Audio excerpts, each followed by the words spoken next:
Negara-negara maju sedang berlomba-lomba dalam pengembangan pesawat tempur generasi kelima. Bahkan, saat ini sudah dimulai untuk pesawat generasi ke-6. Salah satu fitur dari pesawat tempur generasi kelima adalah kemampuan stealth atau siluman. Pesawat dengan kemampuan siluman memiliki radar cross-section yang sangat kecil sehingga sangat sulit untuk dideteksi radar.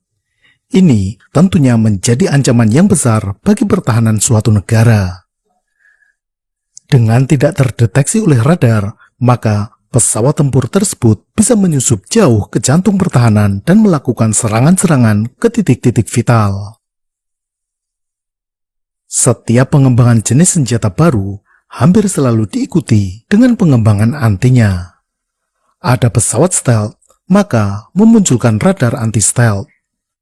Untuk melawan pesawat siluman, dikembangkan teknologi radar khusus untuk mendeteksinya. Salah satu yang melakukan pengembangan radar anti-siluman adalah Rusia. Rusia membuat radar yang diberi nama Nebu-M. Nebu-M merupakan modernisasi dari sistem radar Nebu SVU. Nebu SVU memang didesain khusus untuk mendeteksi pesawat siluman. Nebu-M selain memiliki kemampuan anti-siluman, juga dirancang mampu mendeteksi objek-objek kecil berkecepatan rendah, semisal drone. Seperti kita tahu, saat ini drone semakin menjadi ancaman dalam pertempuran. Dalam video ini, kita akan membahas bagaimana prinsip kerja dari radar Nebu-M yang diklaim bisa mendeteksi pesawat tempur siluman seperti F-22 dan F-35. Juga pesawat pembom seperti B-2. Selain itu, juga mampu mendeteksi drone-drone berukuran kecil. Pertama, apa itu radar Nebu-M? Ini merupakan radar multifungsi terintegrasi yang terdiri dari beberapa antena radar. Data dari beberapa antena radar ini digabungkan dan diolah dalam satu central data fusion untuk kemudian ditampilkan dalam satu layar display. Nama Nebu secara harfiah berarti langit. Huruf M merupakan kode modernisasi. Artinya, ini adalah modernisasi dari beberapa sistem radar sebelumnya, yakni radar Nebu SVU, radar Protivnik G, dan Gamma S. Sistem radar Nebu-M terdiri dari sebuah kendaraan komando yang diberi nama KURLK. Kendaraan ini merupakan pusat dari sistem radar Nebu. Kemudian, ada 3 jenis antena radar. Radar-radar ini merupakan modernisasi dari radar Nebu, Protivnik G, dan Gamma S. Hasil modernisasi ini saat ini masing-masing disebut sebagai RLMM, RLMD, dan RLMS. Data-data dari ketiga jenis radar digabung dan diolah menjadi satu gambar display radar. Lalu, bagaimana radar Nebu ini bisa mendeteksi pesawat siluman?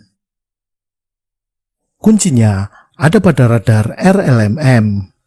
Radar ini merupakan radar yang tadinya bernama Nebu-U atau versi yang lebih baru Nebu-UM. Radar ini tidak seperti radar pada umumnya yang beroperasi pada pita frekuensi L, S, atau X, dikenal sebagai L-band, S-band, dan X-band. Radar RLMM atau Nebu-U ini beroperasi pada rentang frekuensi VHF.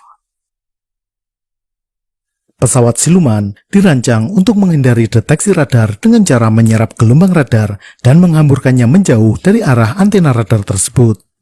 Namun, karakteristik gelombang elektromagnetik berbeda-beda tergantung panjang gelombangnya. Pesawat siluman saat ini dirancang untuk menghindari deteksi radar yang umum digunakan, yakni pada pita frekuensi X atau X-band.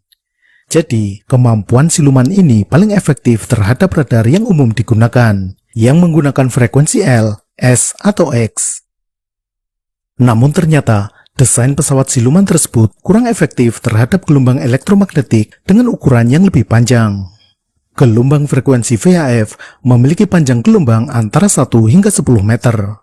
Pesawat siluman kurang efektif dalam menyerap dan menghamburkan gelombang ini. Dengan demikian, radar yang menggunakan frekuensi VHF berpeluang untuk bisa mendeteksi pesawat siluman.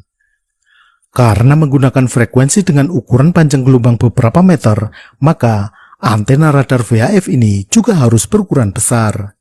Ini karena ukuran antena dipengaruhi oleh panjang gelombang yang digunakan. Maka dari itu, antena radar RLMM atau NYBU ini berukuran cukup besar.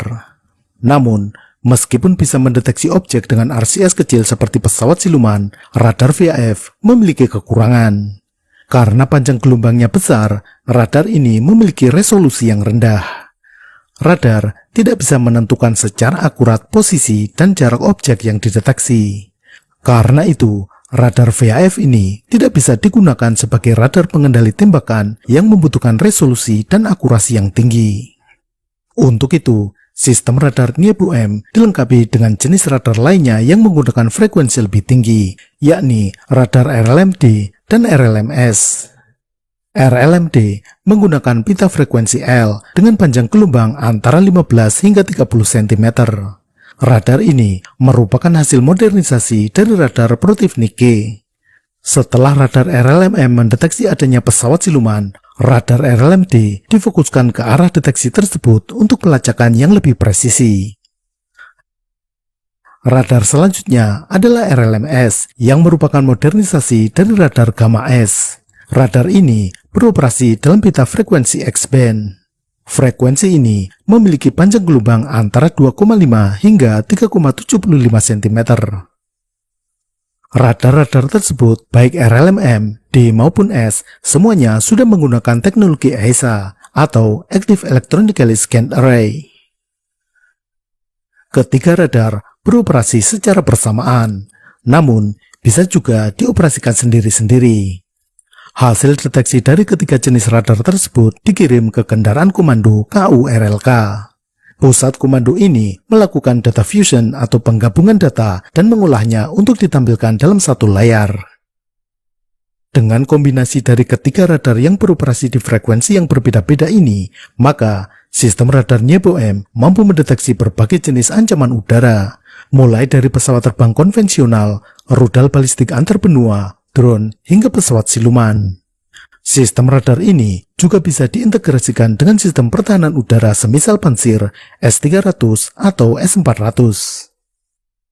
Tetapi, untuk pesawat siluman, karena dideteksi dengan frekuensi VHF yang resolusinya rendah, tetap masih sulit untuk melakukan penguncian dan memandu rudal untuk menjatuhkannya. Radar hanya bisa mendeteksi, tetapi masih sulit untuk mengarahkan rudal hingga secara tepat mengenainya. Namun, pengembangan teknologi anti-siluman atau anti-stealth terus-menerus dilakukan. Ada beberapa ide untuk bisa melacak dan mengunci pesawat siluman secara presisi setelah keberadaannya dideteksi dengan radar VHF. Di antaranya adalah menggunakan IRST atau Infrared Search and Track. Perangkat ini mendeteksi pancaran inframerah dari panas mesin pesawat. Kemudian, ada juga pengembangan LIDAR, Light Detection and Ranging, mirip seperti radar, namun menggunakan cahaya. Sinar laser dalam spektrum near infrared digunakan untuk mendeteksi objek terbang dengan prinsip kerja mirip seperti radar. Pendekatan lainnya adalah rudal darat ke udara dengan kombinasi sistem pemandu radar dan inframerah. Namun, sistem apapun yang dikembangkan, efektivitasnya baru akan teruji ketika digunakan di medan tempur yang sesungguhnya. Karena kadangkala efektivitas dan kehebatan suatu sistem senjata di medan tempur kenyataannya tidak seindah brosur. Sampai jumpa.